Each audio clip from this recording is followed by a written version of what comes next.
From the East Coast to the West Coast and around the world on the internet. We're coming to you live from the CCRS studios. WNJC 1360. This is the Conservative Commandos radio show with your host, Rick Trader. The Conservative Commandos radio show, where the newsmakers go to be heard.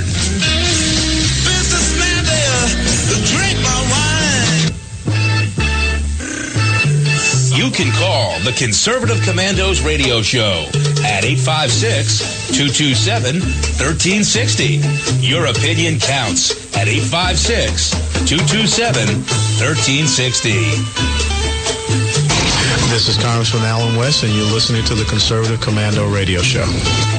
Welcome, everybody, and welcome, fellow patriots. Welcome once again to the Conservative Commandos radio show.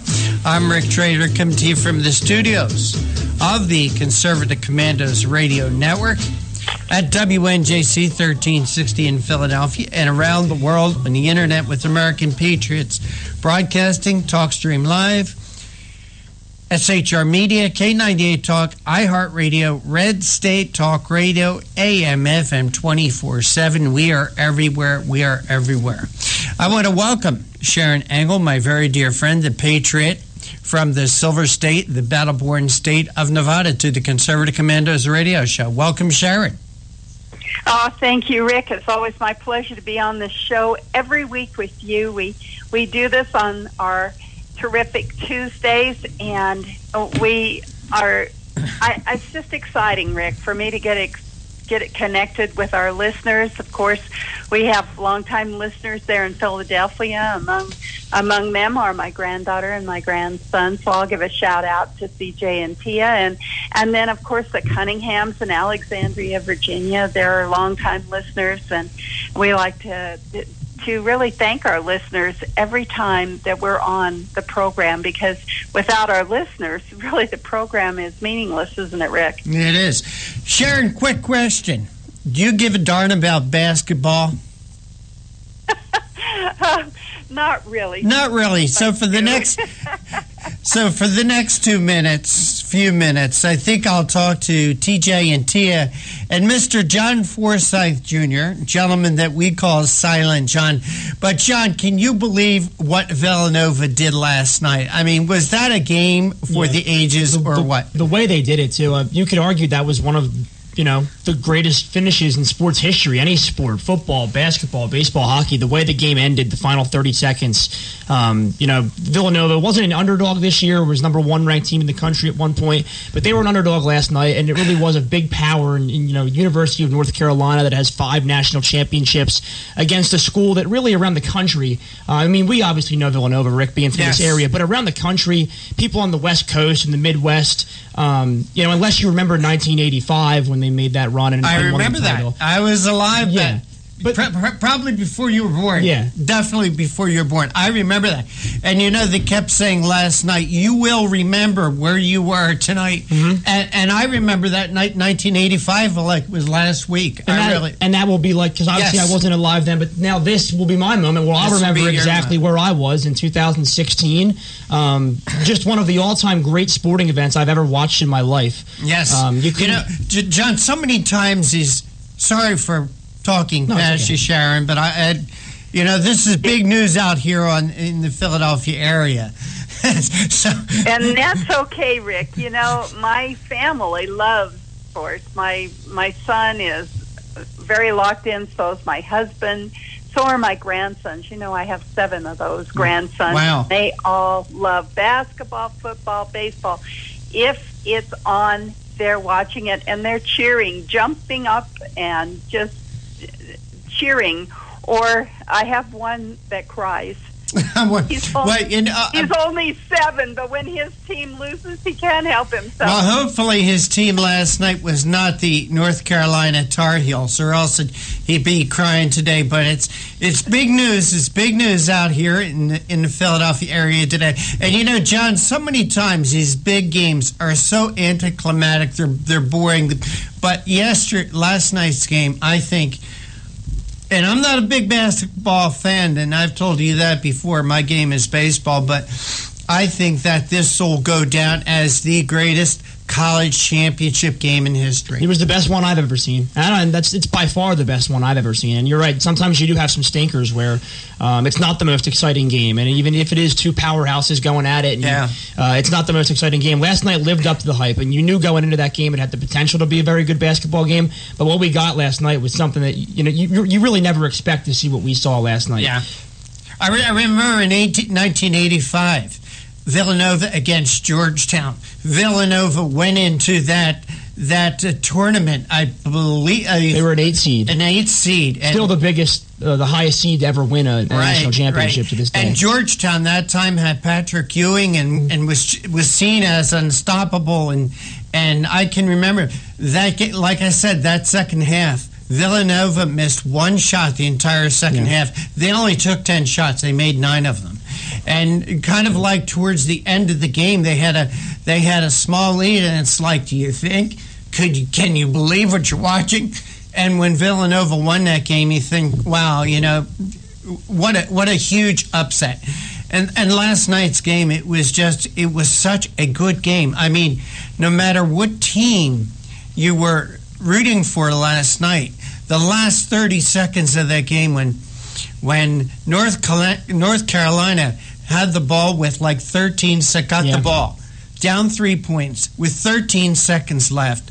They drive down court. The shot the guy made, one of the most outrageous shots I've ever seen. And it wasn't a shot. It was like a shot put. And the ball went in, and you had like 4.7 seconds left, and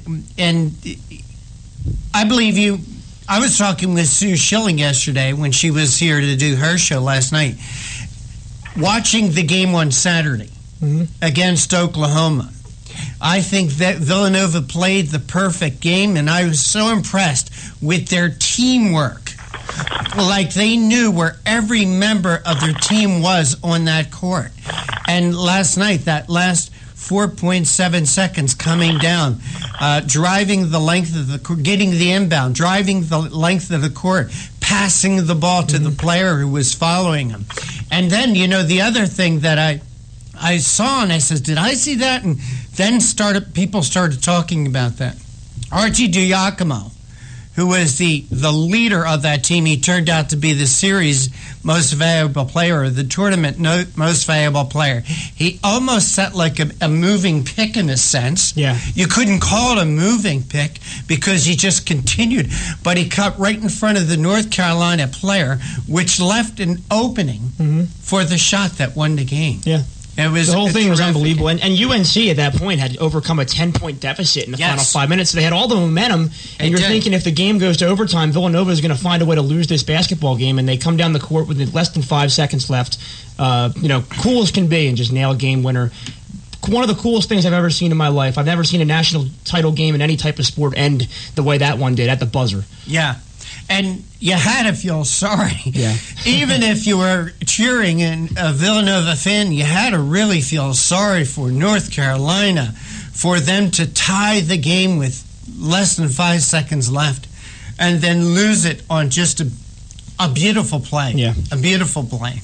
And the other thing, John and Sharon, it's projected not a single player from those two teams that played last night will be drafted into the NBA. Yeah, no, it's true. Nova has a lot of juniors. They have one senior on the roster, and they weren't. You see one and dones now in college basketball, where kids come out of high school and they get drafted right to the NBA. That's not what Jay Wright recruits. He recruits kids that are there for at least 3 or 4 years. And UNC also had a couple seniors last year on the floor that aren't going to get drafted into the NBA. Nope. You got to feel for them because that was their last college basketball game last night. But that's what makes a game like that so good, is because both teams wanted it so bad, and most of them will never play in a game bigger than that in their entire life. And right. And Sharon, you talk about your family loving sports. On those two teams last night were they call themselves brothers. 2 players, one from each team, that actually lived together. The one son was taken in by another family, and both those boys played last night on opposite teams. Can you imagine, Sharon, if you were at a championship game and you had sons on each team. Well, that's one of the families had to deal with last night. To have one son win and one son lose, and it was just a terrific game. John, it's hard enough here in Nevada when we have Reno playing Las Vegas. We have the UNR Wolfpack and then the UNLV Rebels. And when they play, it's such a rivalry, and you can't choose sides because the state is small enough still that we have the players that we love on both teams. So it's really, really difficult to say, oh, I want this team to win or I want that team to win. So we kind of understand a little bit of the conflict, but I can't imagine it in your family. In the family. And it was just a terrific game, John. And, again, a lot of these championship games in baseball, basketball, football are really stinkers, but last night's game will go down in history as truly one of the greatest. I also can remember I think it was 1983 when the North Carolina State Wolfpack, and that was the last buzzer beater. That was the last buzzer beater, and they beat Houston, University of Houston. That was a huge favorite to win that game, and North Carolina State won that game on. It was a missed shot, but it was an air ball, and the other guy, the guy on the same team grabbed it and slammed it in, and that was the winner, Jim Valvano. Well, Sharon, thanks. John, we won't take a break. Okay. Yeah, we just did so much talking. Sharon, what's going on your radar screen this day, my friend? Well, it's always the campaign. As you know, Rick, when you're running for an office, your whole focus goes right to that office, making sure that everything's running right and that the money's coming in, and, of course, that your website's up and running, and that's what's going on. We've got SharonAngle.com ready to receive donations and receiving those donations, so the focus is there. And I know while we're talking about it, Rick, people are kind of wondering, how does she stay on the radio? Because isn't that unfair advantage for her to have a radio program when her opponent doesn't have one? But, Rick, maybe this is the place where we interject that we buy our time. Yeah, we do. I pay for our time, and so it's considered commercial advertising when I'm on the radio with you. I buy it just like any other commercial that I buy. And if our listeners were wanting to help us with our radio program, there are ways to do that, aren't there, Rick? Yeah, they can. They can go to our website, make a donation. And just to reiterate what you were saying, Sharon, we don't get paid to do Conservative Commandos. We are basically listener funded by our listeners. We're funded by our participants, by our co-hosts. It's tough to sell advertising. Got to be honest with you, Sharon, and to our listeners, it's very tough to run this show as a commercial show because we are biased. And I admit that. We are a conservative show. And if anybody knows how companies are, they're so afraid of what the liberal left might say about them, they tend to shy away from programs like ours. They say, yeah, you guys do a great job, but I can't advertise you on your show because your show is biased. It's one-sided. Well, what I like to say is we are the counterbalance. We are the counterbalance to what the left-leaning liberal media talks about all the time. We like to give you our side of the story. This is a place where you can go to get our side of the story. So it's very tough to...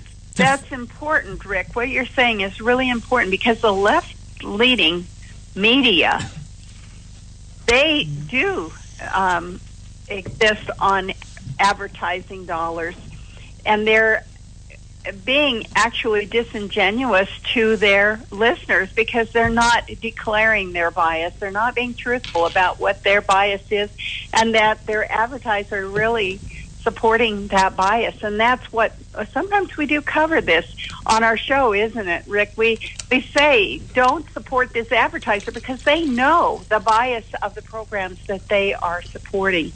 And at least here we've told them right up front we're conservative, and they're saying to us, well, we can't advertise on your program. That's fine, because you and I, Rick, we pay for the time. We do. Just to get the conservative message out there, we pay for that time. We don't expect advertisers to pay for this vote, although we'd like them to. We'd like them to pay for the radio show.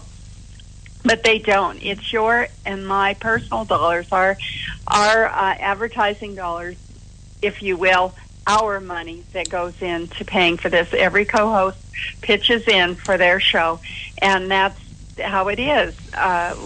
We are, though, very truthful about our bias. So anyone listening to Conservative Commandos know they're going to get the conservative side of the story. People ask me all the time, why don't you have liberals on? Why don't you have liberals on? Why don't you have a discussion or a conversation with liberals? Well, number one, if you have seen shows where you have two sides on, a lot of times you don't hear anything because they're so busy arguing and bickering with each other. I mean, it's like a fight. I mean, how do you separate a fight? How do you get anything out of a fight? But that's all they do is talk over each other. And as I said, this is our side. We're giving our side. We are the counterbalance to the liberal media. Why would I bring a liberal on for them to express their opinions? Sharon, as you say, and I'll say, we do this with our own money. We fund Conservative Commandos with our own money. This is a lot of work to put this show together, to get the guest, to do the show prep, to involve the co-host. Why would I want to bring a liberal on and give them a forum to speak from? I'd be crazy to do that. Be absolutely crazy to do that. The focus of the show too is information and education, and what our guests bring to that is expertise. Yes. And that's what we're really looking for, is not the argument. We're not trying to convince or debate. What we're trying to do is educate and inform, and we're giving people facts. Then they can make up their own mind on the facts. We're treating our listeners as intelligent people.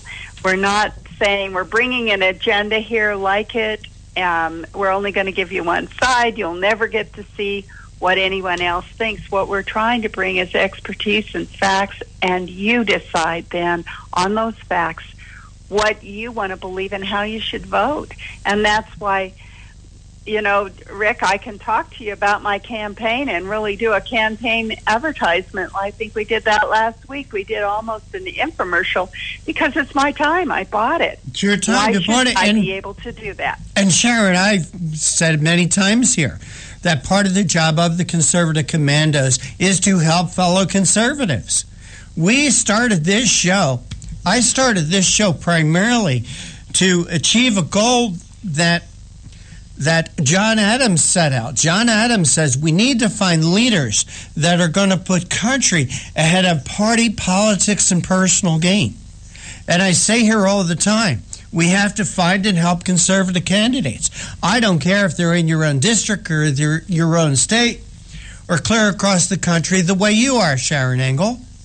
We have to find and help conservative candidates. Because, Sharon, if you get elected to the U.S. Senate, not only you're not just representing the state of Nevada, every vote everything you vote on, every bill that you vote on affects the entire country. I want to help people who that are going to put the country first.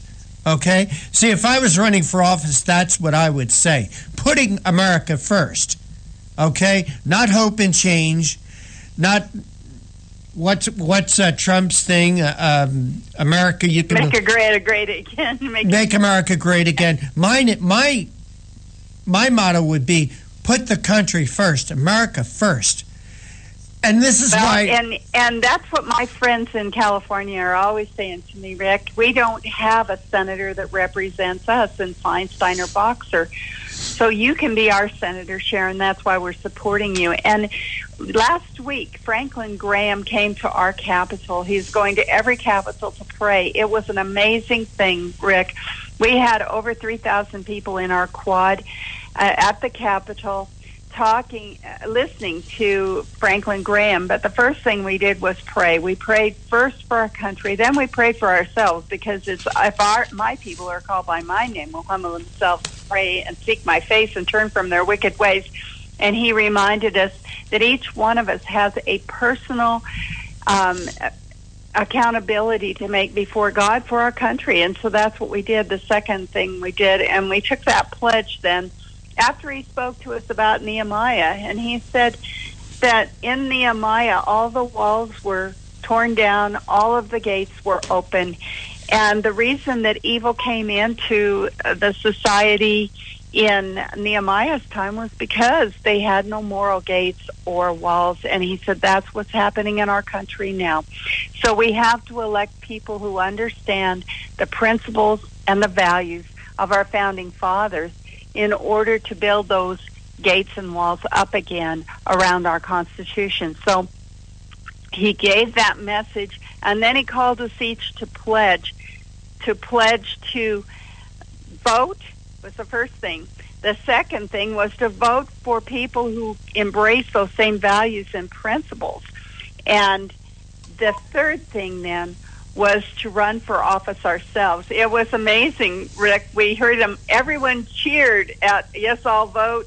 Yes, I'll support those who are running that embrace our principles and values. But the third one, we didn't hear many cheers. Not many people want to run not for so office. much. But it was an amazing time with Franklin Graham here at our Capitol. And I would encourage our listeners, when Franklin Graham comes to your capital city, go and hear him. It's a rousing call to action for anyone who believes in the Constitution, who believes that the founders were on the right track when they gave us this country, and that it's our responsibility now to take our country back. And Sharon, I think it is the responsibility for all conservatives to support candidates like you. As I said, I'll say it again, I'll say it a million times. I don't care if you can find a conservative in your district, in your state, clear across the country. You have to work to support them. No matter who the Republican candidate or Democrat candidate or the eventual president is, we have to pack Washington with conservatives. Not just from your state, but from every state. That's right. From every state. Well, I know we've got some great guests coming up to share their expertise with our audience. Well, I want to forgo that part of our program for right now. In fact, we went through one break. We'll have to shorten the next one. And I'm doing that because, Sharon, this is so important to our country. Forget Rick Trader. Forget the Conservative Commandos radio show. But for our country, it is so important that we get conservatives in Washington, D.C. I didn't know Sharon Angle when she first ran against Harry Reid. She was just a name to me. It was a great story. I did meet her shortly thereafter at CPAC. But I've gotten to know Sharon Angle in the past 3 or 4 years that she's been on Conservative Commandos. I've gotten to know what a good, decent Christian person Sharon Angle is. I know what's in her heart for our country. I know what's in her heart with her faith. And I'm asking our listeners out there to work to get Sharon Angle elected, to take the Harry Reid seat. I can't think of a better conservative that we could have representing us in Washington, D.C.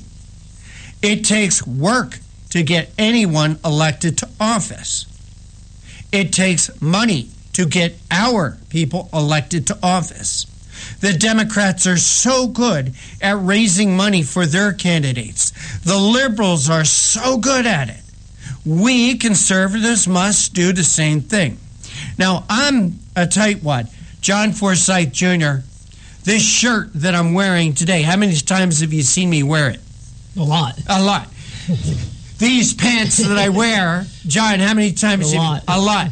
I'm telling a little story out of school here. The shoes I'm wearing today have holes in the bottom of them because I'm a conservative. But we've got to support candidates like Sharon Angle. Sharon, how can they do that? They can go to Run Sharon Angle or SharonAngle.com, either one, RunSharonAngle.com or SharonAngle.com, and go there, push the donate button, and they can put in a donation of any amount. It really doesn't matter, Rick, whether it's $10 or $5,400. Every dollar counts. And it's a grassroots campaign, so every person who puts in a little or a lot is helping to, as my friend said, get a person who is their senator, our voice, to Washington, D.C. I got an envelope last week, and inside it was from a student at Hillsborough College, and he put in $10 in cash, and he said, I just want to be a part of this, Sharon. Oh, that's a great story. Isn't that great? That is a great story. I just want to be a part of this. And I know that's the sentiment of a lot of people. I just want to be a part of it. Yeah. I just want to know that when your voice is out there, Sharon Angle, I put you there. And if I come to Washington, D.C., it'll at least be one office that will say, come on in, let's talk. So that's the open door policy that I've had as a legislator, and that's the one that I'll have in Washington, D.C., because we need to be able to talk to our representatives and know that they're listening. Amen to that. Hey, you know what, Sharon? You know what, John? We've just about blown through another break. John, just call the guest. We'll get our guest on and just let me know when Dr. Jane Orient is with us. And so, Sharon, again, tell our listeners where your website is. It is just SharonAngle.com, which is very simple, SharonAngle.com. It doesn't matter if you spell that with 2 R's or 1 R. We've got you covered.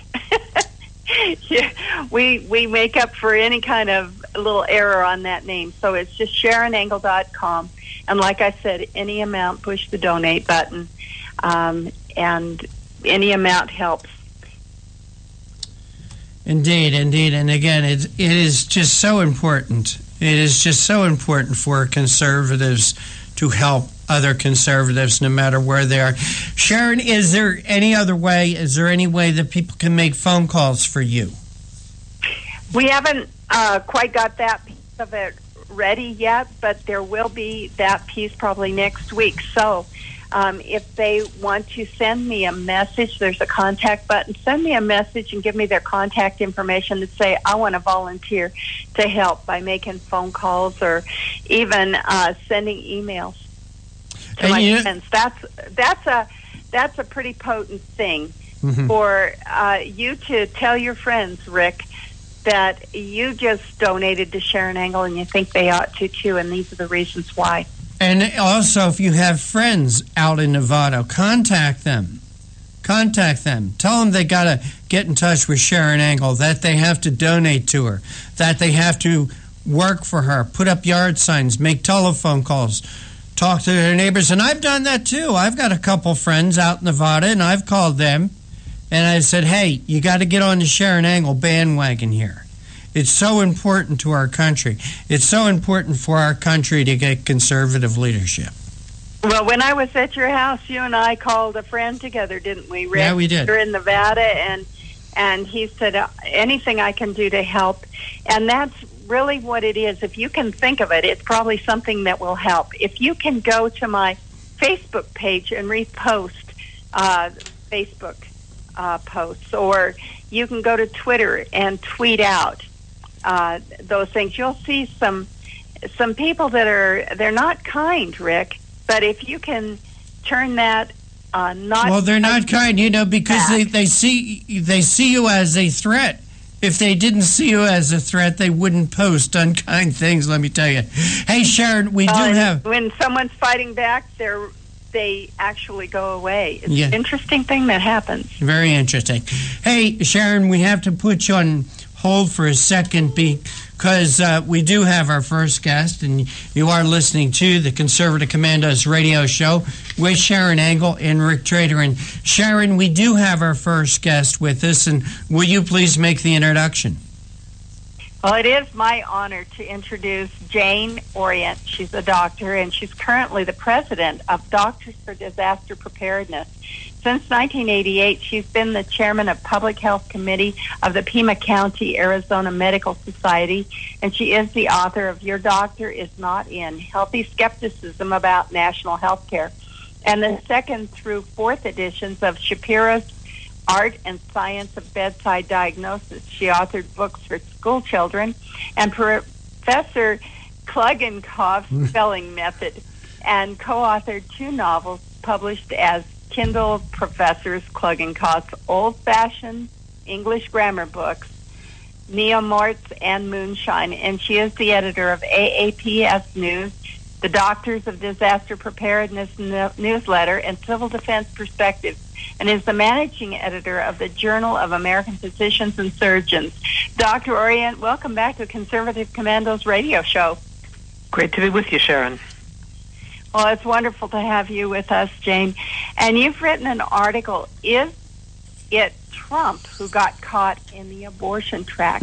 Well, of course, everybody from Chris Matthews and MSNBC is saying, oh, yeah, we finally got Donald Trump. Is that really the truth, Jane? Did they catch him, or did he catch them? I think maybe he caught them. He was asked a hypothetical question, and off the top of his head, he gave an answer that really would seem quite reasonable if you leave the word abortion out of it. If something is illegal, there's a penalty attached to it. And who pays the penalty? The person who thought up and paid for the evil deed, or the person who carried it out for hire. You know, if you hire a hitman, you're just as guilty as he is. If you hire somebody to fill in your ditch when it's illegal, you are just as guilty as the backhoe operator. So that just makes sense, right? Everybody's supposed to be equal under the law, and the accomplices to an act are also guilty. But when you put abortion in there, that just really gets people confused, it seems to me. And I think the abortion advocates have to really give some thought to this. What is an abortion? And are women morally responsible agents, or are they just helpless victims? Well, that's a really good question, because we know that abortion does victimize the women in the long term. We have counseling that helps women who have had abortions, because they do have long-term effects from the Abortion Act, both psychologically and sometimes physically. So we know that there is a victimization here, a part, but that is a wonderful question, Dr. Orient. What is their culpability if abortion were not legal?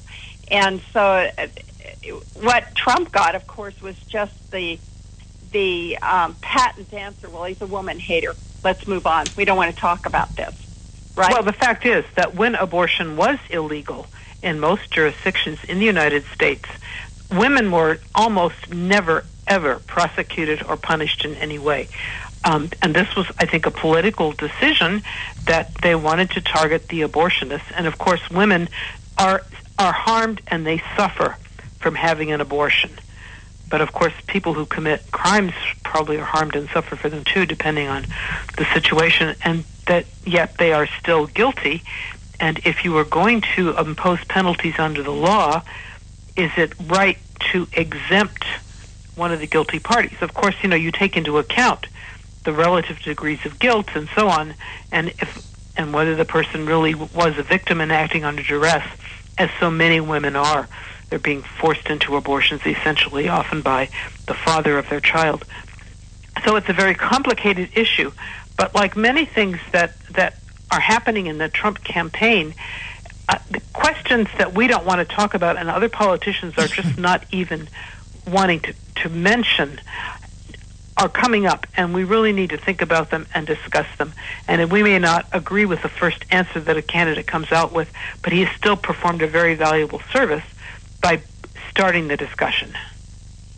And you then bring up some questions for Chris Matthews, things that perhaps he needs to examine in light of the hypotheticals that he put out there. He and his political friends need to examine some of these questions as well.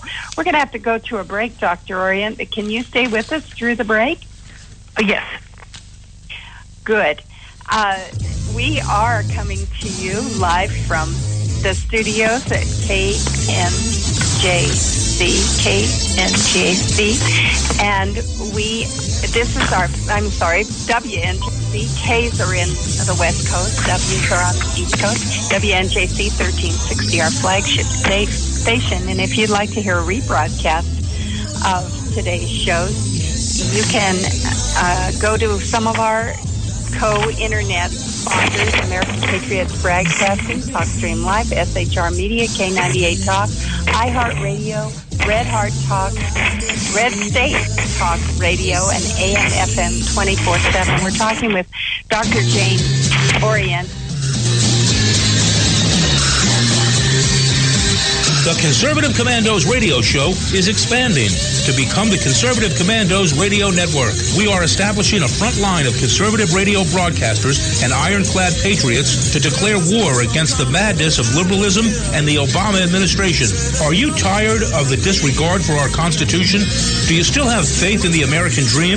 Are you looking for sensible, smart radio? If so, listen to the Conservative Commandos radio network every weekday from 11 a.m. to 7 p.m. and Saturdays from 2 to 6 p.m.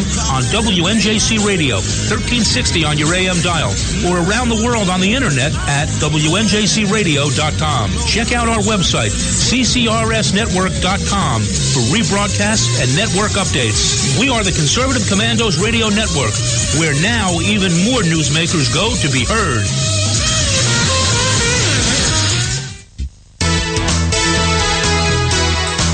We're David and Patty Barrickman of Wildflower Ridge Honey, beekeepers for 49 years. I want to tell you about a great survival and a multi-use product called Trail Rations. It is pure honey and a product of the USA. Trail Rations comes in a food-grade 12-ounce, very durable and reusable pouch, ready for immediate use or for long-term storage, because honey is the only food that never spoils. Honey is instant energy and goes right straight to your bloodstream.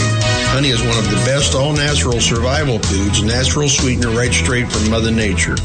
Honey is also antiviral, fungal, and bacterial. It's your first aid in a pouch. Carry one in your backpack or your bug-out bag. Find us on Facebook, Wildflower Ridge Honey, or call 765-641-9972, 765-641-9972. I think we should make public colleges and universities tuition-free. Climate change is directly related to the growth of terrorism. Remove the federal prohibition on marijuana. Climate change poses immediate risks to our national security. I did not email any classified material to anyone. There is no classified material. Certainly well aware of the classification requirements. We have a lot to learn from democratic socialist governments that have existed in countries like Denmark, Sweden, Finland, Norway.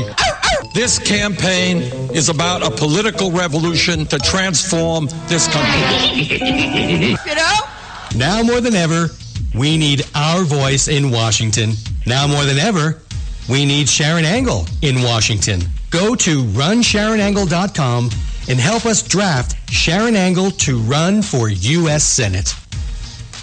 You can call the Conservative Commandos radio show at 856-227-1360. Your opinion counts at 856-227-1360. This is Congressman Alan West, and you're listening to the Conservative Commando Radio Show. Welcome back to the Conservative Commandos Radio Show with Sharon Angle and Rick Trader. And if you'd like to hear rebroadcasts of our shows, check out our websites, ccrshow.com or ccrsnetwork.com, or mornings at 9 a.m. Eastern. Log on to leadingedgeradionetwork.com. At 1 p.m., roarradio.net. At 9 p.m., highplainsdailynews.com. Or you could hear our show and all the shows that are part of the Conservative Commandos Radio Network from your telephone by calling 832-999-1199. Our guest this segment is Dr. Jane Orient. She's currently the president of Doctors for Disaster Preparedness, and we're discussing her article, Is it Trump Who Got Caught in the Abortion Trap? Dr. Orient, thanks for holding through that break. We appreciate you and your time. Okay. Dr. Orient, one of the things that I found confusing was a statement that Donald Trump made the other day that he found the whole abortion issue confusing. I wonder about that. And also this week we've had Hillary Clinton made some statements on abortion that seem to have her base nipping at her heels. I don't think abortion should be confusing. Abortion is murder. And I'll tell you where I'm coming from.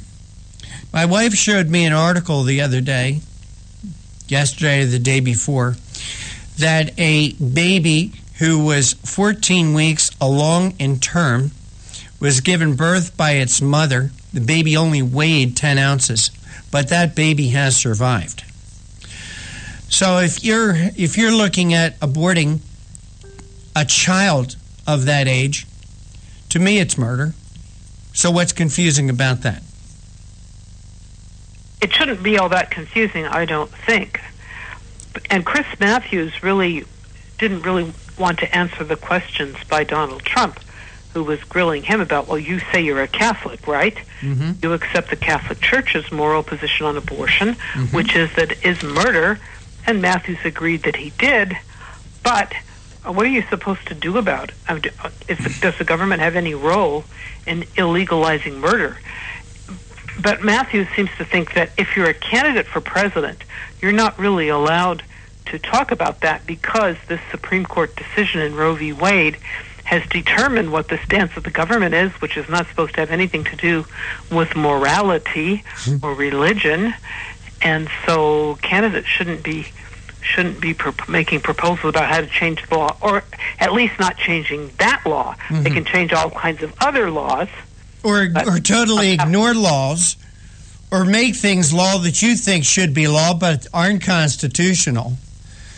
But my thinking is pursuit of life, liberty, and the pursuit of happiness should tell anyone who sits on a Supreme Court or in any court what the law is, and that about the right to life. And without the right to life, let's face it, all other rights are meaningless. And when you talk about Chris Matthews, who says he's a Catholic, or Joe Biden, who says he's a Catholic, in my opinion, anybody who supports a policy of abortion is committing a mortal sin, because it is murder.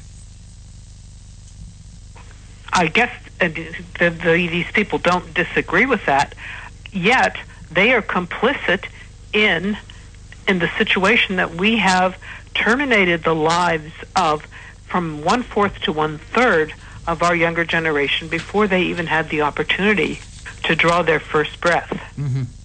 And if you look at the Catholic Missal and examination of conscience for ways of being accessory to a sin, certainly being silent or going along with it or defending it makes you guilty. I agree. Dr. Orient, you and Sharon were also talking about the effects of abortion. And I know those effects go far beyond the murder of a child. One of my Facebook friends posted something, and I read it this morning, how a 21-year-old girl went through an abortion at being pushed into it by her boyfriend, who left her shortly thereafter for another woman. The 21-year-old girl, in regretting her abortion and the guilt of that, having the child aborted just to save a relationship, committed suicide. And this is not an isolated incident, and I'm probably preaching to the choir here. You're a doctor. You know more about this than Rick Trader does. A lot of people have emotional, psychological, and physical problems after an abortion. This is certainly true. I think the death rate in the year after an abortion is 6 times higher than the death rate after giving birth to a child, and suicide is one of the causes. There's also just increased alcohol and drug abuse, increased incidence of depression, maybe even increased incidence of murder, because people who have their lives disrupted and are just full of regrets and grief get involved in very risky lifestyles. So there are also a lot of medical effects, including death, certainly including infertility, and there is a considerable evidence that it may increase your risk of later breast cancer or of later giving birth prematurely to another child, with serious consequences to that child. And of course, if you abort one baby, you're also aborting all the future generations that might have come from that baby. You've taken away somebody's son or daughter, grandson, granddaughter, potential spouse, sister or brother. So the effects are not just limited to that one instance. Dr. Orion, in your article, you talk about Dr. Kermit Gosnell, a doctor here in Philadelphia, who is in jail today because he was charged and convicted of murdering babies, delivering them, and then cutting their spinal cords. And this brings me back to what I was saying earlier about the article my wife showed me about a baby that was only 14 weeks along in the pregnancy. The mother gave birth to it. That child is still surviving today. Well, Roe v. Wade said that the states couldn't make laws against abortion after or before the stage of viability, but the stage of viability is being pushed back earlier and earlier, as this baby shows. I never heard of a 14-week-old surviving before, but certainly at 23 weeks, a lot of preemies survive. Yeah. And abortionists may not do something quite so gruesome as Gosnell did, but they may just leave the baby in the dirty utility room until it dies. If it pops out before they tear it apart. Isn't that in essence murder? For instance, Dr. Orient, if I put you in water, okay, submerge you in water, leave you in cold water, either hypothermia or drowning will kill you. Isn't that death? Because it's taking you out of your environment and putting you into an environment you're not used to. When I go fishing, and I haven't been fishing in a long time, but if I'm taking fish out of the water, out of their environment, into an environment of just air, they're going to die. So when you take a baby out of its mother's womb, you remove it from the embryonic sac and a place where it's safe and warm and living, and you remove it from that environment, putting into it to a different environment, and it dies. Isn't that murder? Isn't that killing it? Isn't that ending its life? Well, it certainly would seem so, and more abortion advocates are actually admitting that abortion does end an innocent human life. But they are claiming to be okay with that it's a matter of a woman's choice. Mm-hmm. And I think this shows, a very serious problem with our culture, that we have no respect for human life. I want to talk about something else that Donald Trump said at a debate about a month ago.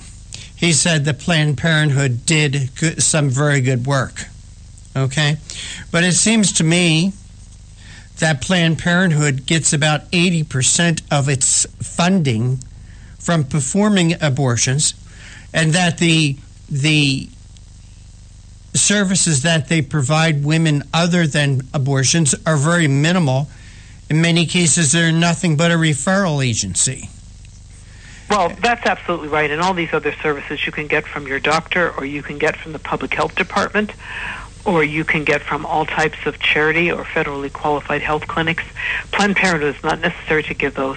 And I would really dispute Trump's statement on that. A lot of the things that Planned Parenthood does, like promote comprehensive sex education, including all types of things that used to be considered perversions and are certainly very dangerous, are not wonderful things that they're doing. These are really very harmful. Mm-hmm.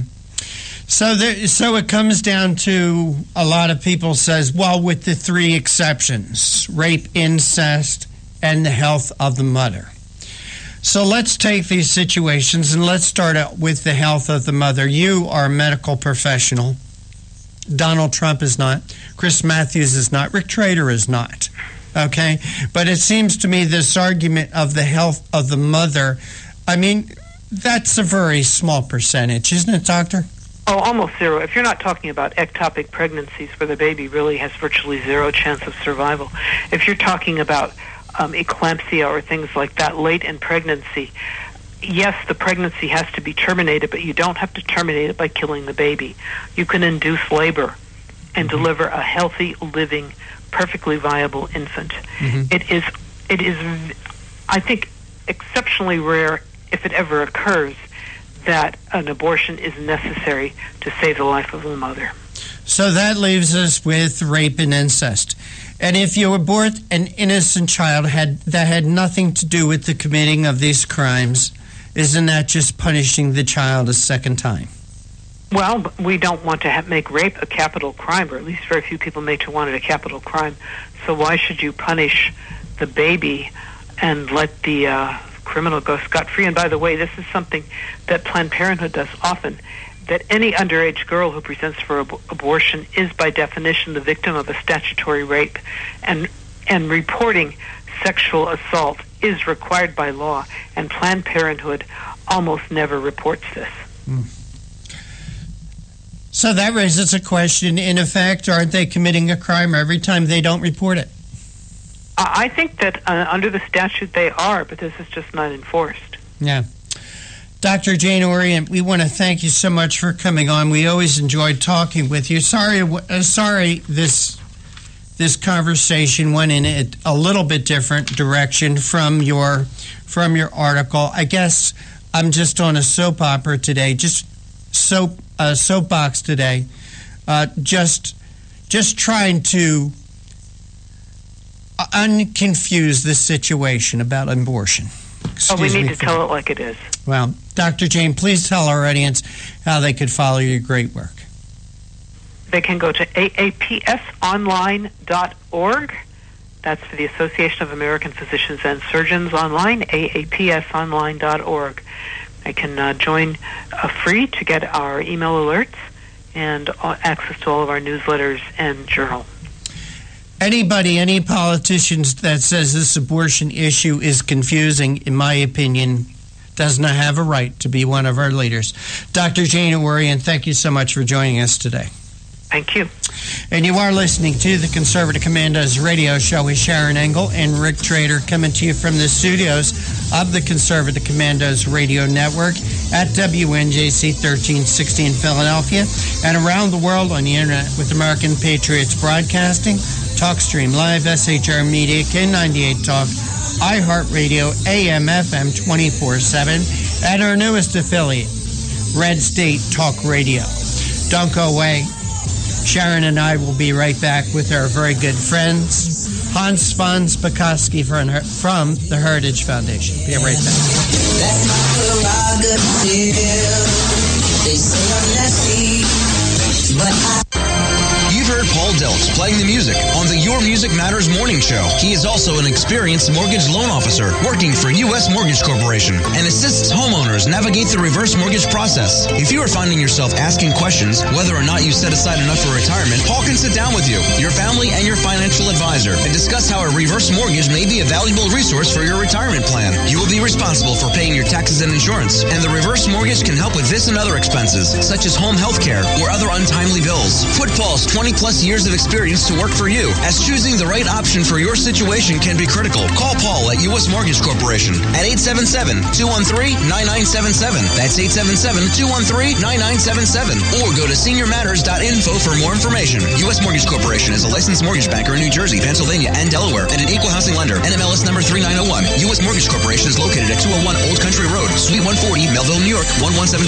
This advertisement applies to first lien mortgages. Paul E. Dilks, NMLS is 485904. Hi, we're David and Patty Barrickman of Wildflower Ridge Honey, beekeepers for 49 years. I want to tell you about a great survival and a multi-use product called Trail Rations. It is pure honey and a product of the USA. Trail Rations comes in a food-grade 12-ounce, very durable and reusable pouch, ready for immediate use or for long-term storage because honey is the only food that never spoils. Honey is instant energy and goes right straight to your bloodstream. Honey is one of the best all-natural survival foods, natural sweetener right straight from Mother Nature. Honey is also antiviral, fungal, and bacterial. It's your first aid in a pouch. Carry one in your backpack or your bug-out bag. Find us on Facebook, Wildflower Ridge Honey, or call 765-641-9972, 765-641-9972. What does it take to be the leader in production systems technology? To be the one company that solves production problems at any plant, for any product, and with any technology? It takes a 30-year record of success. It takes total mastery of complex technologies with a history of delivering success every time, without fail.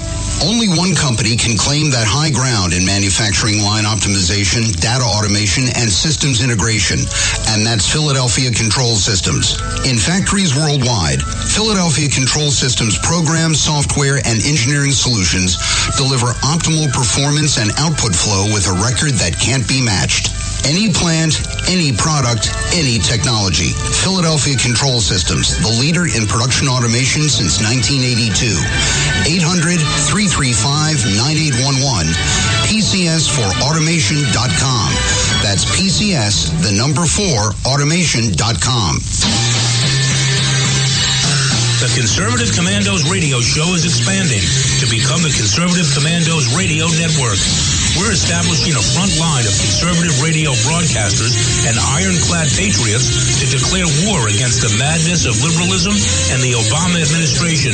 Are you tired, as I am, about the disregard for our Constitution? Do you still have faith in the American dream? Are you looking for sensible, smart radio? If so, listen to the Conservative Commandos Radio Network every weekday from 11 a.m. to 5 p.m. on WNJC Radio 1360 a.m. or around the world on the internet at WNJCradio.com. Check out our websites, ConservativeCommandosRadioNetwork.com and CCRN.com for rebroadcasts and network updates. We are the Conservative Commandos Radio Network, where even more newsmakers go to be heard. I think we should make public colleges and universities tuition-free. Climate change is directly related to the growth of terrorism. Remove the federal prohibition on marijuana. Climate change poses immediate risks to our national security.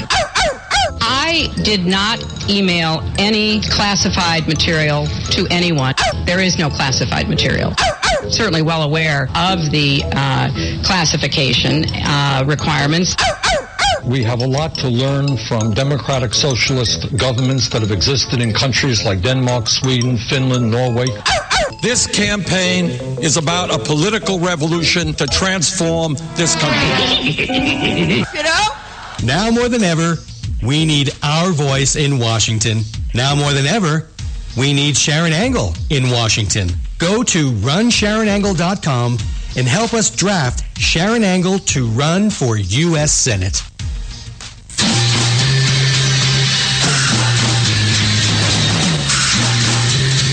the East Coast to the West Coast and around the world on the internet. We're coming to you live from the CCRS studios. WNJC 1360. This is the Conservative Commandos radio show with your host, Rick Trader. The Conservative Commandos radio show, where the newsmakers go to be heard.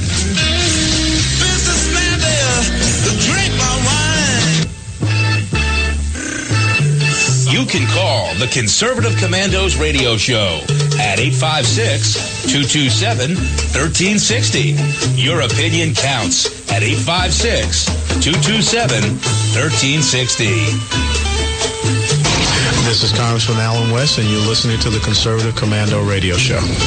Welcome back to the Conservative Commandos radio show with Sharon Angle and yours truly, Rick Trader. And for rebroadcasts of our show, check out our websites, ccrshow.com or ccrsnetwork.com, or mornings at 9 a.m. Eastern. You can log on to leadingedgeradionetwork.com at 1 p.m., roarradio.net, or at 9 p.m., highplainsdailynews.com.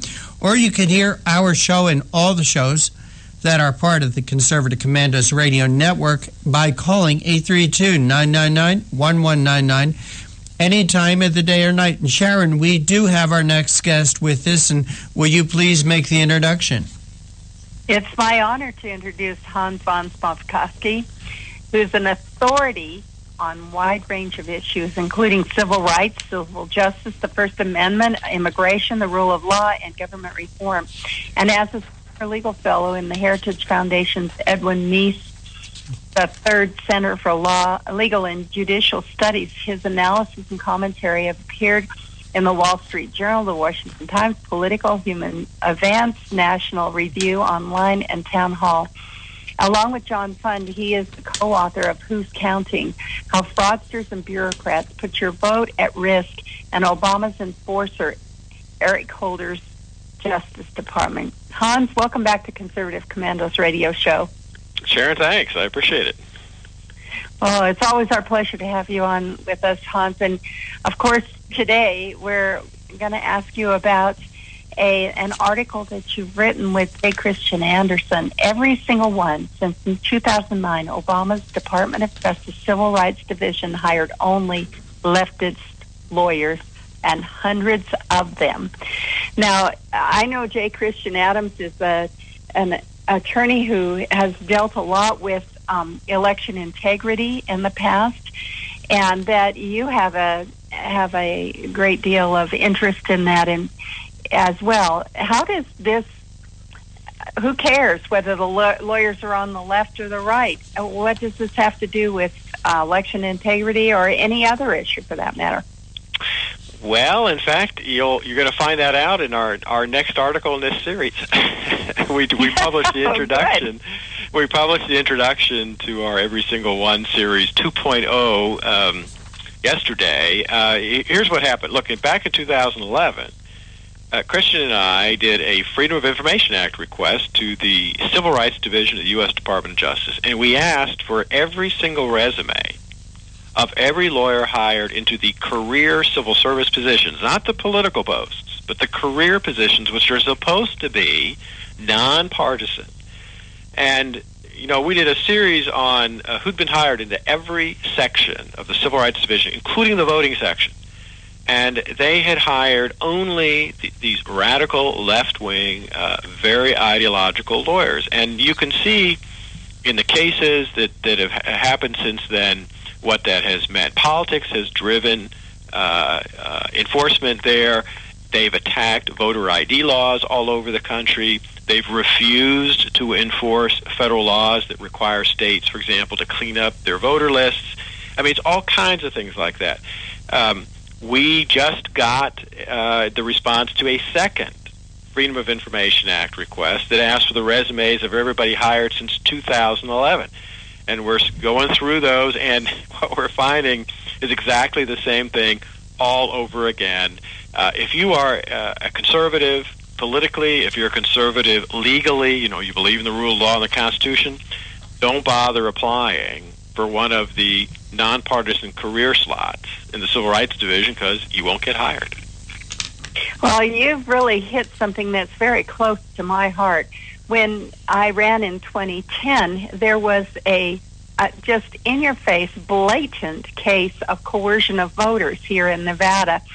We had a series of emails go out, and they were actually published in the Las Vegas Review-Journal, where the Harry Reid campaign had talked to Harrah's and many other casinos, to their upper-level management, telling them how important it was to get their workers out to vote for Harry Reid.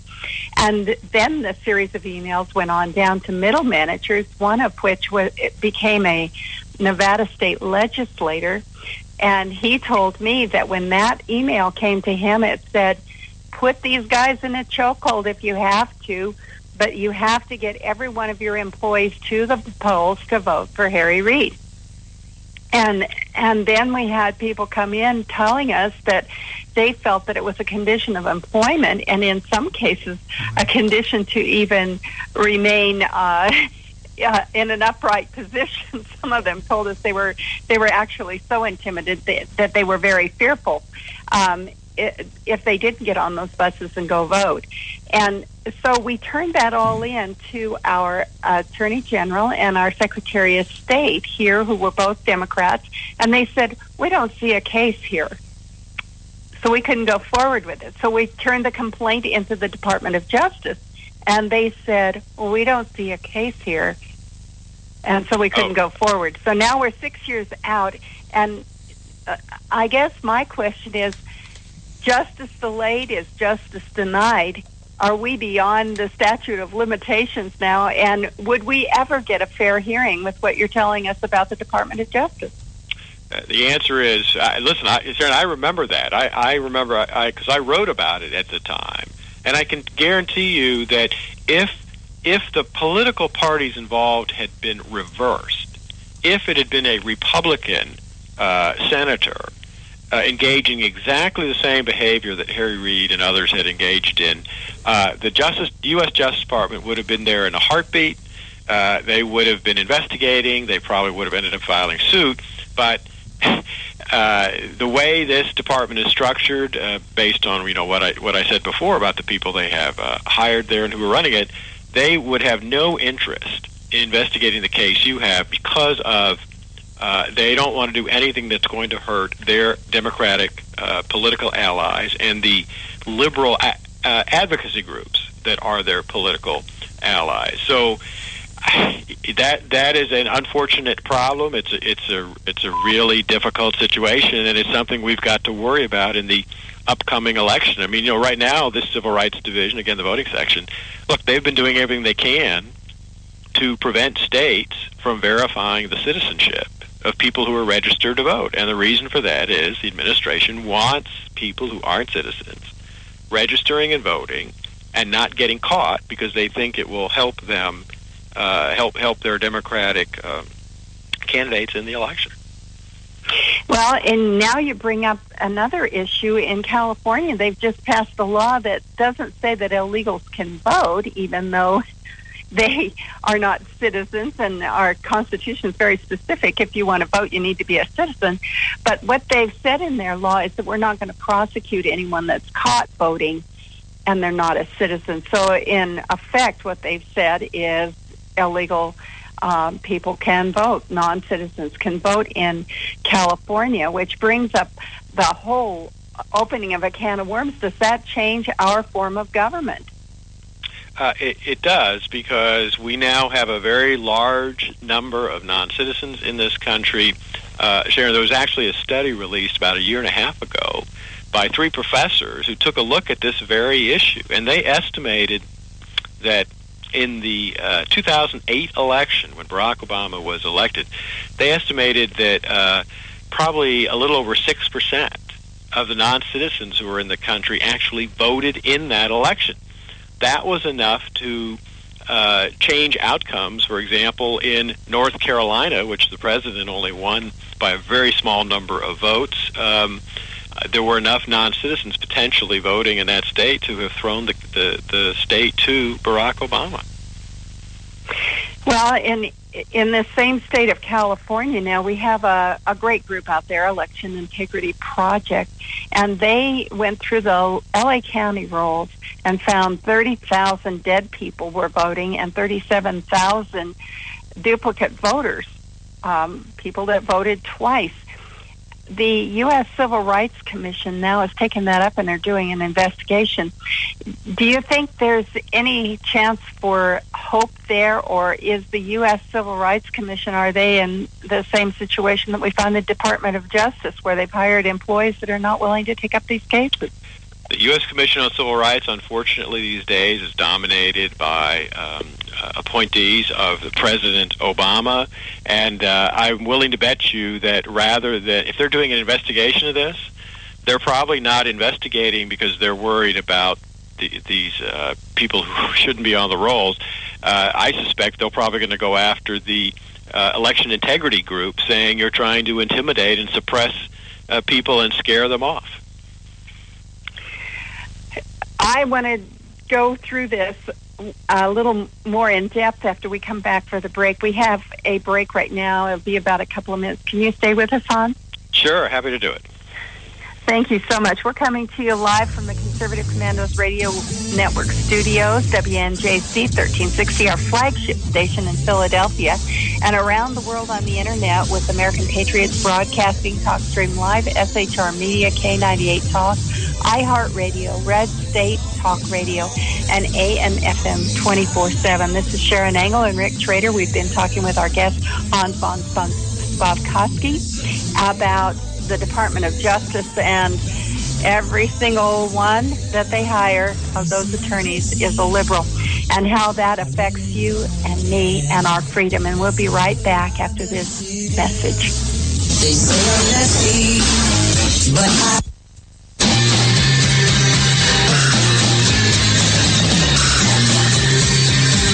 The Conservative Commandos radio show is expanding to become the Conservative Commandos radio network. We are establishing a front line of conservative radio broadcasters and ironclad patriots to declare war against the madness of liberalism and the Obama administration.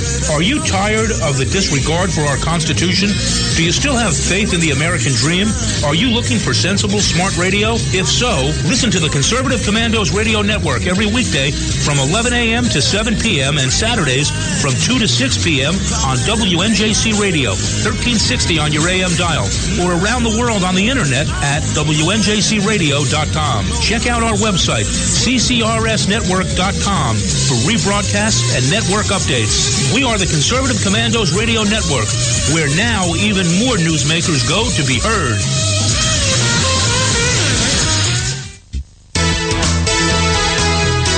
Hi, we're David and Patty Barrickman of Wildflower Ridge Honey, beekeepers for 49 years. I want to tell you about a great survival and a multi-use product called Trail Rations. It is pure honey and a product of the USA. Trail Rations comes in a food-grade 12-ounce, very durable and reusable pouch, ready for immediate use or for long-term storage, because honey is the only food that never spoils. Honey is instant energy and goes right straight to your bloodstream. Honey is one of the best all-natural survival foods, natural sweetener right straight from Mother Nature. Honey is also antiviral, fungal, and bacterial. It's your first aid in a pouch. Carry one in your backpack or your bug-out bag.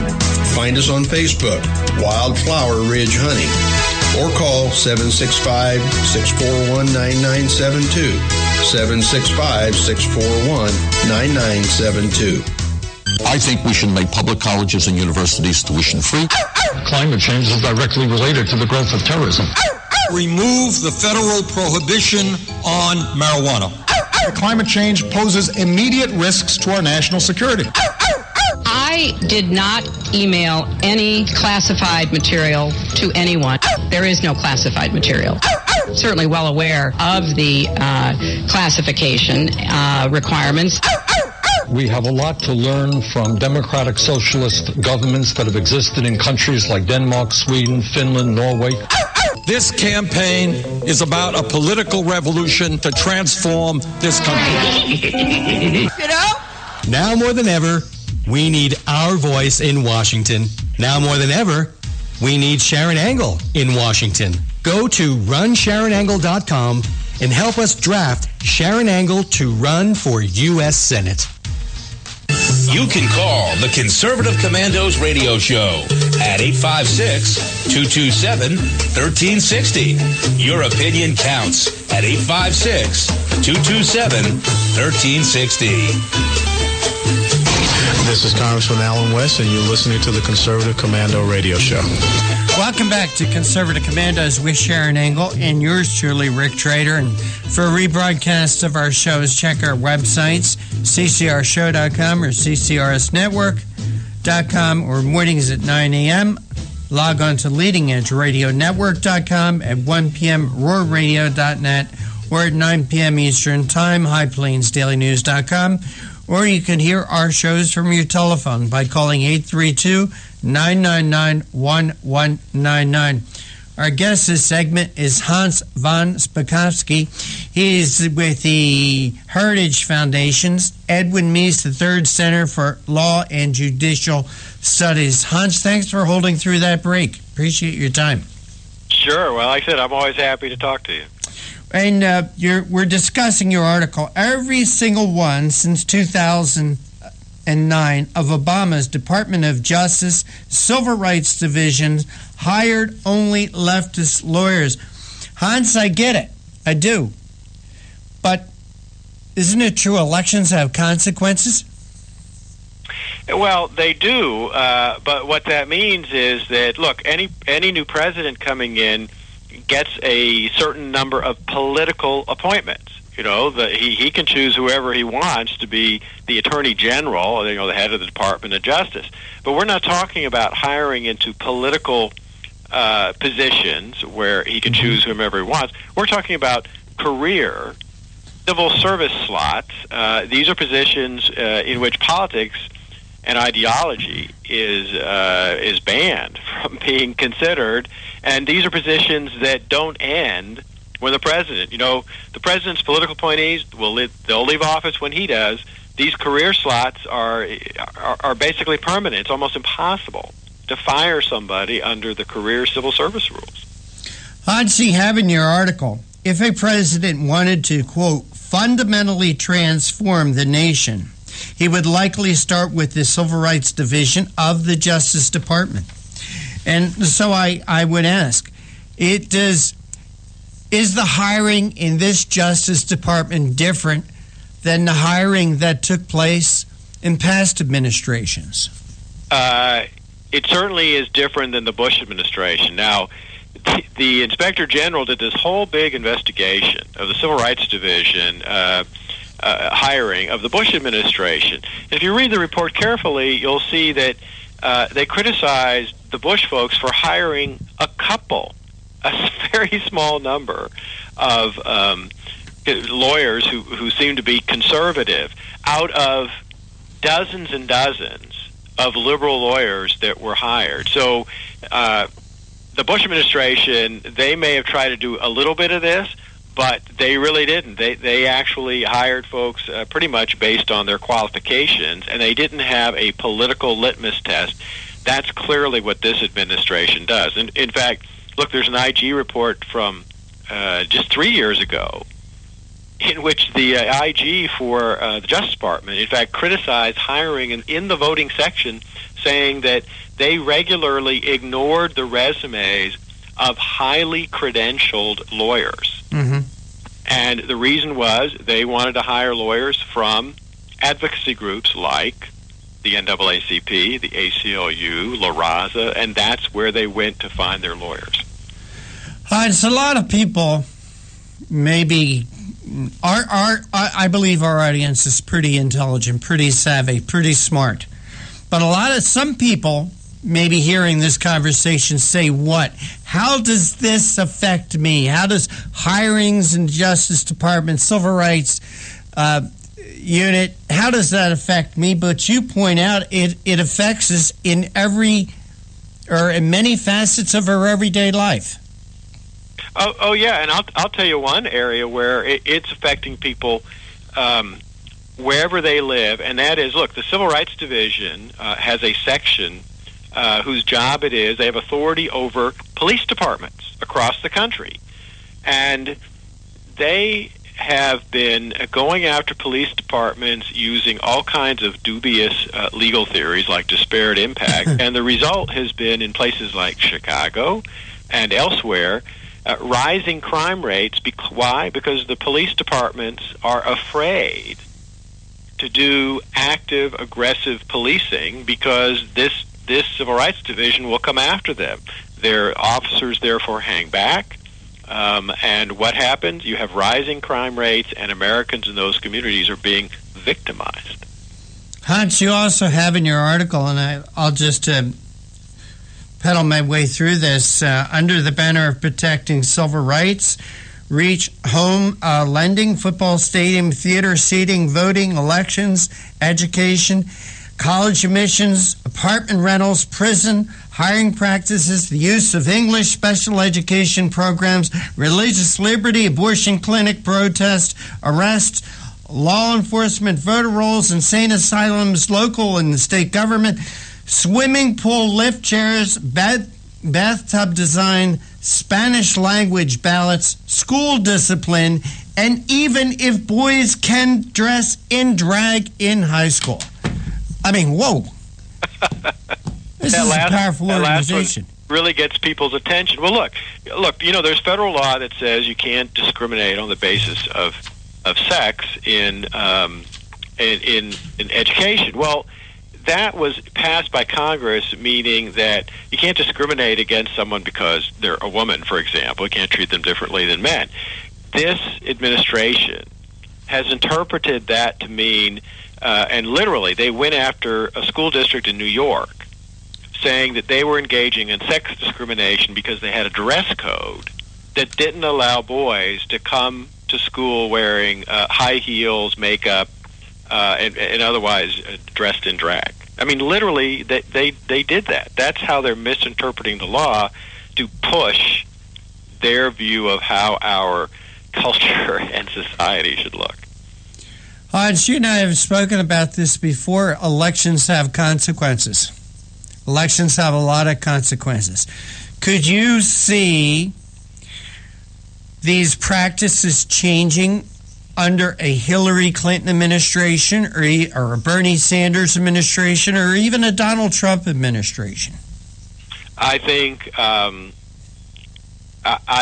if Hillary Clinton or Bernie Sanders are elected, they will approve everything that's been done during this administration and will keep pushing the lawyers to go even further in this direction. I have no idea what Donald Trump would do. I don't think Donald Trump does either, but that's another story. Right. I don't know. I mean, I would hope that a conservative, whoever that is, would get into the White House and would realize that all of this needs to be pulled back. The department needs to go back to what its real job is, which is, enforcing federal anti-discrimination statutes, and not doing this kind of crazy ideology-driven social change. But Hans von Spakovsky, what can really be done? Certainly no laws have been broken in his hiring practices, have they? Well, could you say there's been discrimination laws violated in this practice? Yeah, I think they have discriminated, but who's going to enforce that? Certainly not the Justice Department, and most people, they're, for example, a conservative and would like to sue because they didn't get hired. Let me tell you, taking on the Justice Department, which has endless resources, endless lawyers, is extremely difficult, and most people are too scared to do it. Hans von Spakovsky, I want to thank you so much for joining us. Please tell our audience how they could follow your work. Sure, at heritage.org, heritage.org, and they can find all the things I've written there. And your books? My books are all available at Amazon or Barnes & Noble. Hans von Spakovsky, thank you so much for joining us. Always appreciate your time and your wisdom, sir. Thank you. Bye-bye. And you are listening to the Conservative Commandos radio show with Sharon Engel and Rick Trader, coming to you from the studios of the Conservative Commandos radio network at WNJC 1360 in Philadelphia, and around the world on the internet with American Patriots Broadcasting, TalkStream Live, SHR Media, K98 Talk, iHeartRadio, AM, FM 24/7. Our newest affiliate is RedStateTalkRadio.com. Don't go away. Sharon and I will be right back with our next guest, and that's Colorado State Senator Ted Harvey of the Stop Hillary PAC. Well, for that.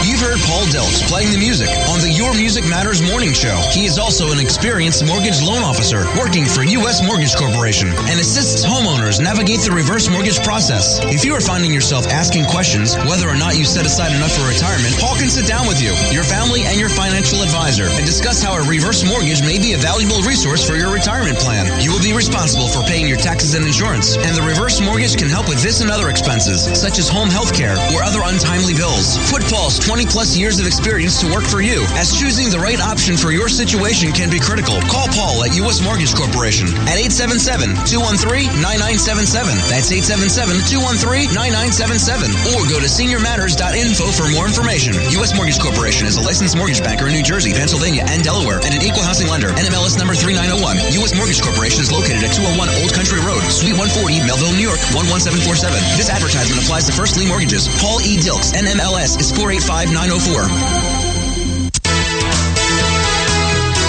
Hi, we're David and Patty Barrickman of Wildflower Ridge Honey, beekeepers for 49 years. I want to tell you about a great survival and a multi-use product called Trail Rations. It is pure honey and a product of the USA.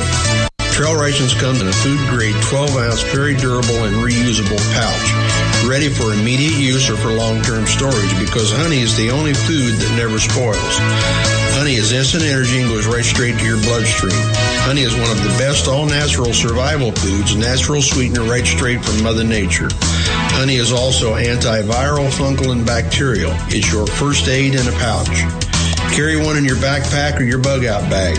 Find us on Facebook, Wildflower Ridge Honey, or call 765-641-9972, 765-641-9972. What does it take to be the leader in production systems technology? To be the one company that solves production problems at any plant, for any product, and with any technology? It takes a 30-year record of success. It takes total mastery of complex technologies with a history of delivering success every time, without fail. Only one company can claim that high ground in manufacturing line optimization, data automation, and systems integration, and that's Philadelphia Control Systems. In factories worldwide, Philadelphia Control Systems programs, software, and engineering solutions deliver optimal performance and output flow with a record that can't be matched. Any plant, any product, any technology. Philadelphia Control Systems, the leader in production automation since 1982. 800-335-9811. PCS4automation.com. That's PCS, the number 4, automation.com. The Conservative Commandos radio show is expanding to become the Conservative Commandos Radio Network. We're establishing a front line of conservative radio broadcasters and ironclad patriots to declare war against the madness of liberalism and the Obama administration. Are you tired as I am about the disregard for our Constitution? Do you still have faith in the American dream? Are you looking for sensible, smart radio? If so, listen to the Conservative Commandos Radio Network every weekday from 11 a.m. to 5 p.m. on WNJC Radio 1360 a.m. or around the world on the internet at WNJCradio.com. Check out our websites, ConservativeCommandosRadioNetwork.com and CCRN.com for rebroadcasts and network updates. We are the Conservative Commandos Radio Network, where even more newsmakers go to be heard. I think we should make public colleges and universities tuition-free. Climate change is directly related to the growth of terrorism. Remove the federal prohibition on marijuana. Climate change poses immediate risks to our national security.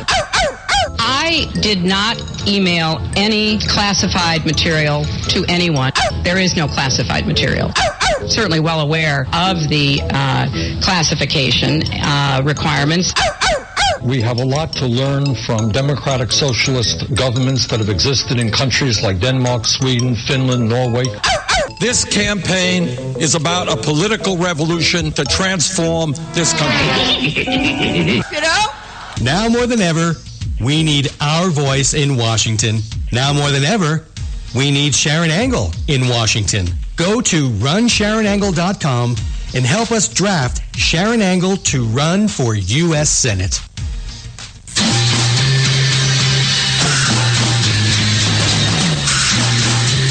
From the East Coast to the West Coast and around the world on the internet, we're coming to you live from the CCRS studios. WNJC 1360. This is the Conservative Commandos radio show with your host, Rick Trader. The Conservative Commandos radio show, where the newsmakers go to be heard.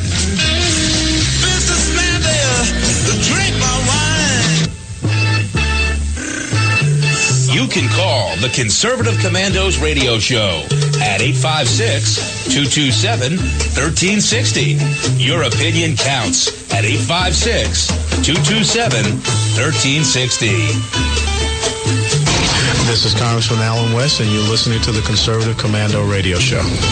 Welcome back to Conservative Commandos radio show with your host, Sharon Angle, and yours truly, Rick Trader. And for rebroadcasts of our show, check out our websites, ccrshow.com or ccrsnetwork.com, or mornings at 9 a.m., log on to leadingedgeradionetwork.com. At 1 p.m., roarradio.net. At 9 p.m., highplainsdailynews.com. All those times are Eastern. And now you can hear this show and all the shows that are associated with the Conservative Commandos Radio Network by calling 832-999-1199. Our next guest is Colorado State Senator Ted Harvey. He is the founding member and chairman of the Stop Hillary PAC. He is wholly devoted to assuring that Hillary Rodent Clinton never becomes president. I'm all for that. And at the age of 22, Ted received a political appointment to serve in the White House of former President Ronald Reagan. He returned to Colorado empowered by the vision of the Reagan Revolution and committed to defending the constitutional values for our country. Bravo, I'm for that too. Senator Harvey, welcome back to Conservative Commandos radio show. Well, good afternoon. Thank you for having me on. I appreciate it. Well, you're quite welcome when we appreciate what you're doing, sir. I can't think of anything more dangerous, in my opinion, than having a Hillary Clinton administration in Washington. It scares the hell out of me, sir. It is a nightmare that I want to make sure that nobody has to live through. Yeah. So tell us a little bit. I know you've been on in the past. It's been a while. So tell us a little bit about the Stop Hillary PAC. And in your words, why did you found this organization? Well, my brother is in the Foreign Service. He's a career Foreign Service officer, and he's served in embassies all across the Middle East. And certainly my mother does not appreciate the fact that Hillary Clinton did not defend the embassy employees in Baghdad and allowed 4 of our great American heroes to get killed at the hands of terrorists, and then blamed it on a video producer in California, and continued to lie to the family members of those lost in Baghdad. And I wanted to make sure, as you just read, that Hillary Clinton never became President of the United States and Commander-in-Chief of our military, and overseeing the civilians that are serving our country all across the world as well, because he has no regard for the responsibility that she was given as Secretary of State, and she certainly wouldn't as President of the United States. So I wanted to make sure that we were going to protect all of our men and women that are serving our country all across the world. We asked you to come on today to talk about a press release that was put out by the Stop Hillary PAC, and I'll read a little bit from it. Over the past few months, we have been emailing you about the legal challenges we have mounted against Hillary Clinton, and we now have breaking news to report. We have subpoenaed Hillary. Senator Harvey, what was the subpoena asking? And does the subpoena have teeth? And do you think this subpoena will find out information that Congress hasn't been able to find? Well, unfortunately, no. We're not going to be able to find anything because the lawsuit was just recently dropped. It was actually over campaign finance violations in which Hillary Clinton and her PAC, quote unquote, were in cahoots with each other in a way that violated campaign finance law. And that case was actually settled last week, and we were unable to get the Secretary of State, the former Secretary of State, subpoenaed and under oath on the things that we were going after. So, unfortunately, on that one, we're not moving forward, but we are definitely continuing to move forward on the Benghazi hearings and pushing to make sure that she is held accountable there. And we're actively involved in raising money and putting up on radio and television during every one of the Democrat debates the truth of who Hillary Clinton is and her background of complete and total obfuscation of the law as the First Lady of Arkansas all the way up to First Lady of the United States and as the Secretary of State. So the Democrats on the left, they continually want to try to rewrite history and whitewash the lives of Bill and Hillary Clinton. It is our job, Stop Hillary's job, is to make sure that the citizens of the United States never forget exactly who the corrupt administration of Bill and Hillary Clinton was. They really seem to be the Teflon king and queen, or the king and queen of Teflon. Senator Harvey, if you were able to question Hillary, what would you ask her? What would you be looking for? Well, the first thing I would want to know, obviously, is the Benghazi situation and what decisions was she making? Who did she talk to beforehand when Ambassador Stevens had requested on numerous occasions more security and more help in Baghdad rather than just be sitting ducks in a mission that had no Marine contingent protecting them? Why she did not provide that protection. But then on the night of the attack on Benghazi, where was she? What decisions was she making? Why did she not authorize and ask the president to authorize more help?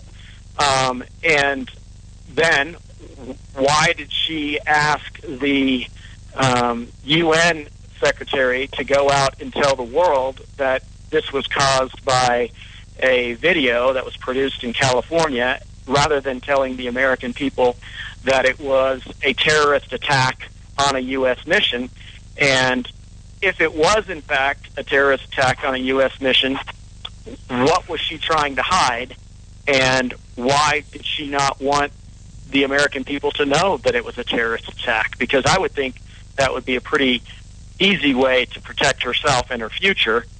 Senator, I have to ask you, and let me ask this question because we have to go to a break in a minute.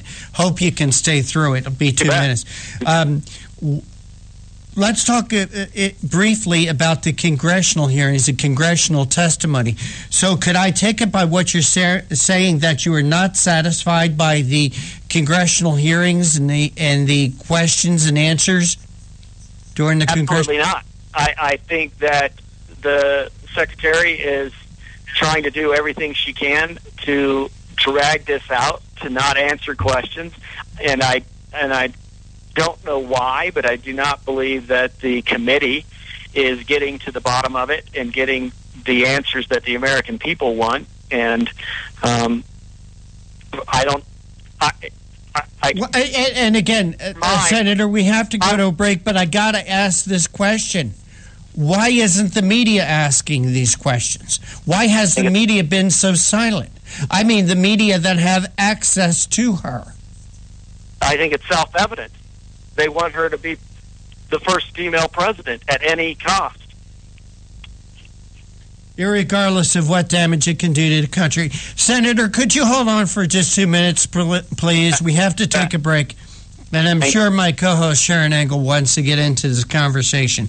But you are listening to the Conservative Commandos radio show with Sharon Angle and yours truly, Rick Trader, coming to you from the studios of the Conservative Commandos radio network at WNJC 1360 in Philadelphia and around the world on the internet with Americans Patriots Broadcasting, TalkStream Live, SHR Media, K98 Talk, iHeartRadio, AM, FM 24/7, Red State Talk Radio, many others. But don't go away. We're talking with Colorado State Senator Ted Harvey. He's the chairman of the Stop Hillary PAC. Don't go away. We'll be right back. They say I'm nasty, but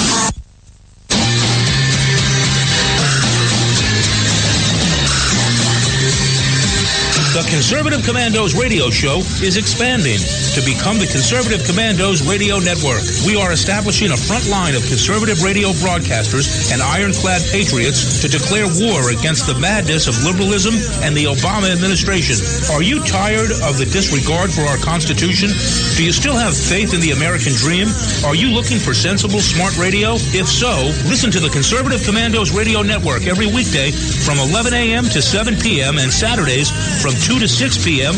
on WNJC Radio, 1360 on your AM dial, or around the world on the internet at WNJCradio.com. Check out our website, CCRSnetwork.com, for rebroadcasts and network updates. We are the Conservative Commandos Radio Network, where now even more newsmakers go to be heard.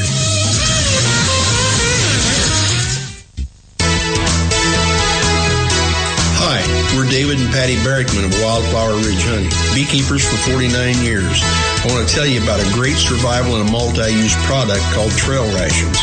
It is pure honey and a product of the USA. Trail Rations comes in a food-grade 12-ounce, very durable and reusable pouch, ready for immediate use or for long-term storage because honey is the only food that never spoils. Honey is instant energy and goes right straight to your bloodstream. Honey is one of the best all-natural survival foods, natural sweetener right straight from Mother Nature. Honey is also antiviral, fungal, and bacterial. It's your first aid in a pouch. Carry one in your backpack or your bug-out bag. Find us on Facebook, Wildflower Ridge Honey, or call 765-641-9972, 765-641-9972. I think we should make public colleges and universities tuition-free. Climate change is directly related to the growth of terrorism. Remove the federal prohibition on marijuana. Climate change poses immediate risks to our national security. I did not email any classified material to anyone. There is no classified material. Certainly well aware of the classification requirements. We have a lot to learn from democratic socialist governments that have existed in countries like Denmark, Sweden, Finland, Norway. This campaign is about a political revolution to transform this country. Now more than ever, we need our voice in Washington. Now more than ever, we need Sharon Angle in Washington. Go to runsharonangle.com and help us draft Sharon Angle to run for U.S. Senate. You can call the Conservative Commandos radio show at 856-227-1360. Your opinion counts at 856-227-1360. This is Congressman Alan West, and you're listening to the Conservative Commando radio show. You are listening to the Conservative Commandos radio show with Sharon Angle and Rick Trader and our guest, Colorado State Senator, who has the Stop Hillary PAC. If you'd like to hear a free broadcast of today's show, please check out our website, ccrsnetwork.com and ccrshow.com. On mornings at 9 a.m., log on to leadingedgeradionetwork.com. At 1 p.m., log on to roarradio.net. At 9 p.m., log on to highplainsdailynews.com. And now you can listen to Conservative Commando's radio show from any phone by calling 832-999-1199. Ted Harvey, you're a Colorado State Senator, and you're a founding member and chairman of the Stop Hillary PAC. And you're wholly devoted to assuring that Hillary Rodham Clinton never becomes President of the United States. Our hats are off to you, Ted. Thank you so much for this service to your country. Well, thank you. I appreciate it. It's a labor we all need to be involved in every day of our lives between now and November of this year. Well, that's right. So let's talk a little bit about your involvement. You know, you told Rick a bit about why you are so concerned about this, but why do you think the rest of us should be concerned? I mean, isn't it enough that Ted Harvey and the PAC are working? Why should the rest of us be concerned now? You're on the job. You've got it taken care of. Why do you need us? Well, this is a team effort. We started this. I was just trying to think how long ago we started this. We started it probably 24 months ago, well before she ever announced for her candidacy. And we did it with the understanding that she was going to be the nominee of the Democrat Party. But we also did it with the understanding that she would be brought up before the Benghazi committee, and we wanted to make sure that we had identified and mobilized an army of Americans all across the country that would be involved in this effort to, one, have her subpoenaed before the Benghazi hearing, but two, be able to be involved in the election process once she was nominated.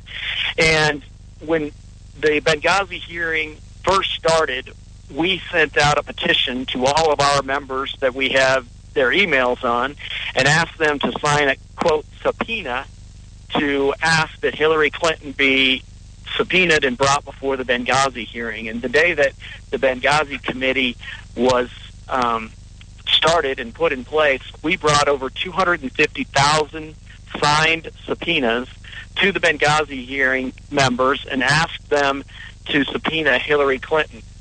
Then you fast forward another 6 months when she actually was going to be brought before the committee. She actually canceled it at the last minute.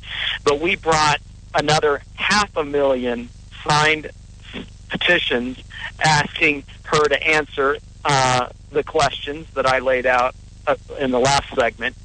And now, another 6 months later, we have raised enough money that we are on the television in every state that she is doing her debates in. We are running commercials during the Democrat debates and reminding the American people of who Hillary Clinton is and why the media is obfuscating their responsibility of questioning her on the Benghazi issues.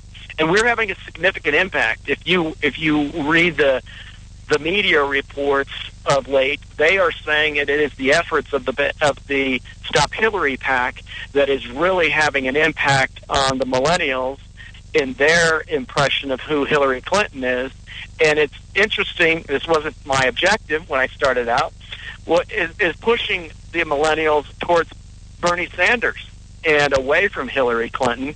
And I think as the campaign progresses and Hillary ends up becoming the nominee, you are going to see a huge fallout from Hillary of what has typically been the Democrat base, which is millennials and minorities who are looking at this nominee of the Democrat Party, and they understand how serious this is and how inappropriate it is for Hillary Clinton to be the nominee or the president of the United States.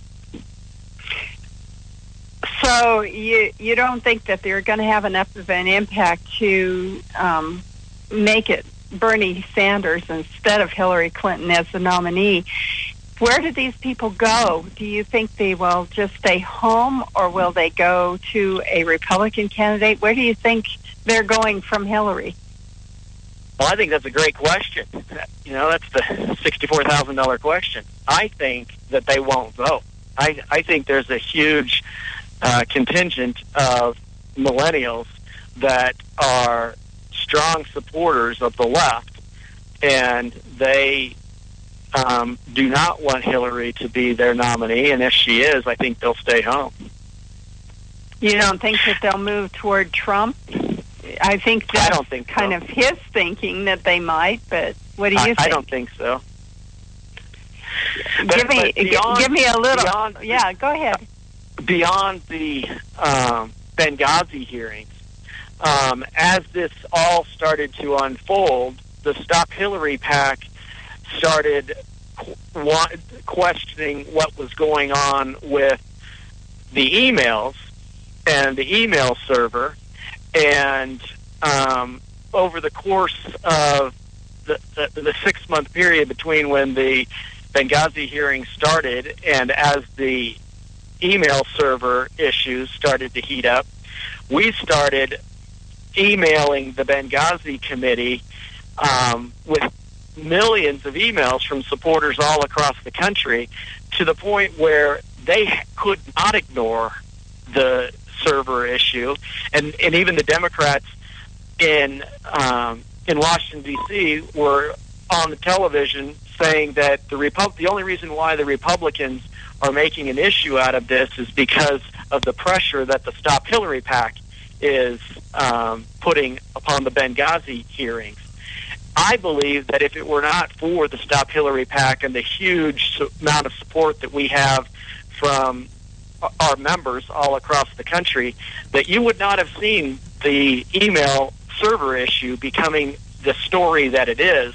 And as it continues to unravel, I believe it won't be Benghazi that will bring Hillary down. It won't be the fact that she had classified information on her server that is going to bring her down. I think it will be the collusion between Hillary Clinton and the Clinton Foundation money machine and her activities as Secretary of State in funneling money to her own personal gain and her husband's own personal gain that will eventually bring down Hillary Clinton. I believe that's what the FBI will eventually be forced to ask for an indictment against Hillary Clinton on. It won't be Benghazi. It won't be classified information. It'll be collusion between the Secretary of State and her own personal foundation for her own personal gain. Yeah. Hey, Ted and Sharon, I wanted to jump in because we're almost out of time. And Ted, I'll be honest with you.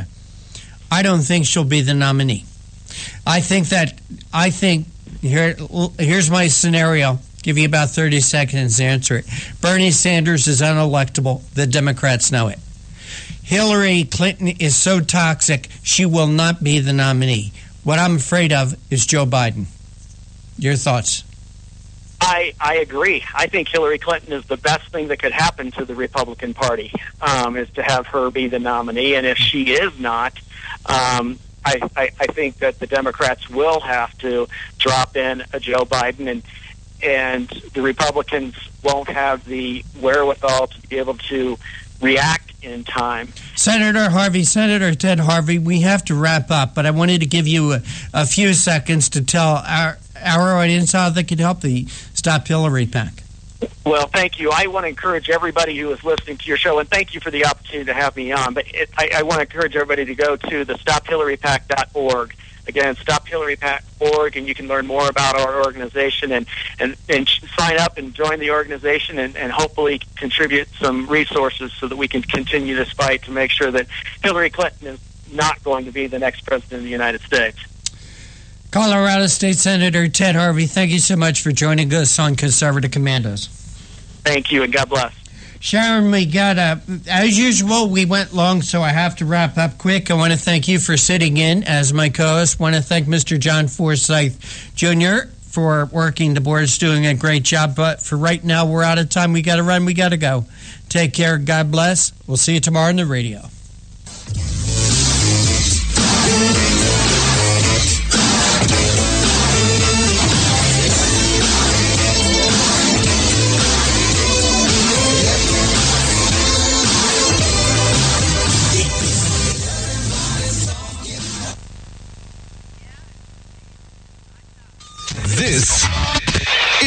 1360 AM, WNJC, Washington Township, Philadelphia's Renaissance radio station. Brought to you by Forsyth Broadcasting. Listen online at 1360radio.com.